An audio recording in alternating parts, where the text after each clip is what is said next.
મારા ફાધર મજૂરી કરતા હતા સિમેન્ટ પાઇપના કારખાનામાં. કલાકાર તો હું કાલ બન્યો માતાજીની કૃપાથી.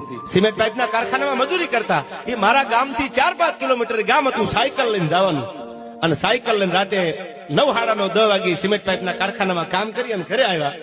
અને જમવાનું તૈયાર કરવાનું હતું. એમાં ચાની તપેલી હતી કે પાણીની તપેલી કે દૂધની તપેલી. એ દૂધની તપેલી જે હતી ગરમ દૂધની, એમાં મારી 1 વર્ષની ઉંમર, મારા બાએ કરેલી વાત હતું. ત્યારે મારા પોતાના ઘરની વાત કરું છું. બાપની પીડા કેવી હોય છે સાંભળજો.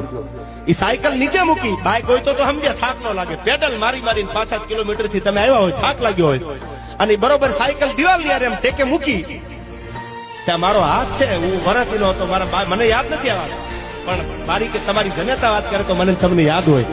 એ દૂધની ગરમ તપેલીમાં મારો હાથ પડ્યો એટલે આ બધી ચામડી વહી ગઈ ઉપરથી. હજી જમવાનું તૈયાર થતું હતું, એને આમ ઠેબુ મારી અને મને સાયકલમાં બેહારીને મારો બાપ દવાખાને લઈ ગયો. મારો દીકરો છે યાર. બટકું મોઢામાં નથી મેલ્યું, આમ ભાંગેલું બટકું હતું. એ મોઢામાં મેલવા જાય પેલા હાથ ગયો ગરમમાં. આ મારા એકની વાત નથી, હરેક ઘરે બાપની પીડા અને બાપનો પ્રેમ હાથ છે, એટલું યાદ રાખજો કે બટકું ક્યારેક મોઢામાં નથી મૂક્યું પોતાના સંતાન માટે.